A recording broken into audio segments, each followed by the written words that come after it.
लोक सेवा आयोग, संघ लोक सेवा आयोग जैसी संवैधानिक संस्थाएं यदि प्रदूषित हो जाएंगी और इनके स्तर में, इनके क्रियाकलाप में लगातार गिरावट आती जाती रहेगी तो स्वाभाविक रूप से सिविल सर्विसेज कमज़ोर होंगी, क्योंकि उसमें योग्य अभ्यर्थियों का चयन नहीं हो पाएगा।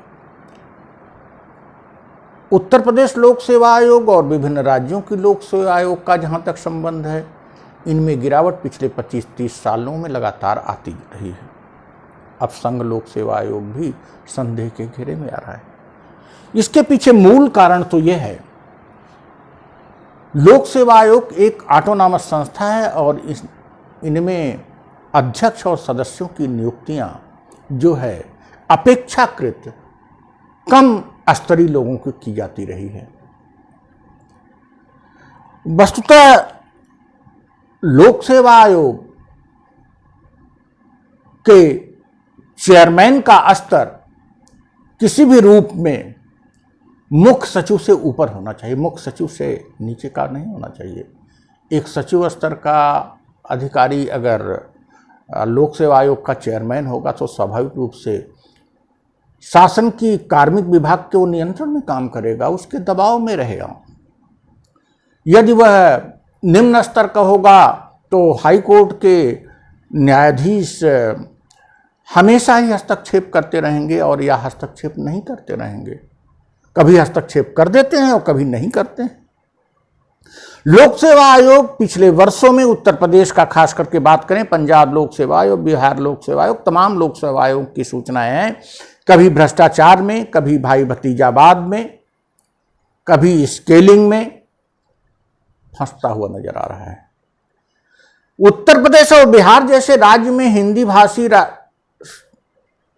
अभ्यर्थियों के साथ न्याय न हो, ये कहाँ की कौन सी पॉलिसी है? चेयरमैन और सदस्यों को क्या समझ में नहीं आ रहा है?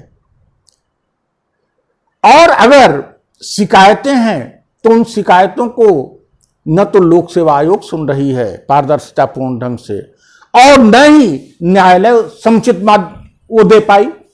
न्यायालय भी टालती जा रही है। न्यायालय का कहाँ गया जुडिशियल एक्टिविटी? ये तो जुडिशियल निगेटिव में जा रहा है, न्यूट्रलिटी में जा रहा है।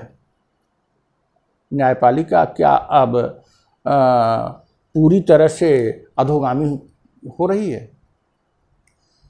एक बड़ा महत्वपूर्ण प्रश्न है, जब विधानसभा का सत्र बुलाना होता है, सोशल डिस्टेंसिंग का पालन नहीं होगा, सत्र नहीं बुलाया जा सकता।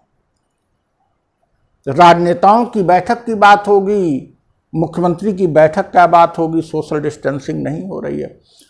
एक भी ऑफिस में 2 कोरोना का मरीज मिला तो ऑफिस 5 दिन के लिए बंद हो गई। हाई कोर्ट में आए दिन छुट्टी हो जाती है। क्यों? न्यायाधीशों का स्वास्थ्य महत्वपूर्ण है, स्वाभाविक रूप से महत्वपूर्ण है। मंत्रियों का स्वास्थ्य महत्वपूर्ण है। और इन बेरोजगार युवकों के साथ क्या हो रहा है? आज सैटरडे है, आज फ्राइडे है, कल सैटरडे है, 15 अगस्त भी है, और परसों परीक्षा आयोजित हो रही है पूरे प्रदेश में। कैसे सोशल डिस्टेंसिंग का पालन होगा? हम देख चुके हैं कि जब भी कोई बड़ी परीक्षा होती है तो अभ्यर्थी बसों पर, ट्रेनों पर लटक के कैसे यात्रा करते हैं।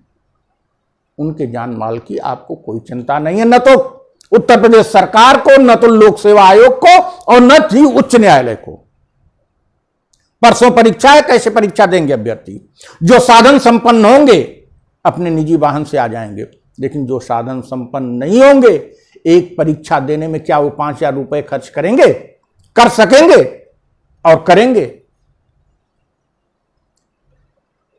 सरकार को अविलंब ध्यान देना चाहिए। पहली चीज तो लोक सेवा आयोग में अध्यक्ष और सदस्यों की नियुक्ति वीसी, वाइस चांसलर, अगर एकेडमिशियन को बनाना है तो वीसी से स्तर से ऊपर का होना चाहिए। अगर सिविल सर्वेंट्स को बनाना है तो वह किसी भी रूप में चीफ सेक्रेटरी और डीजीपी के रैंक से ऊपर का होना चाहिए।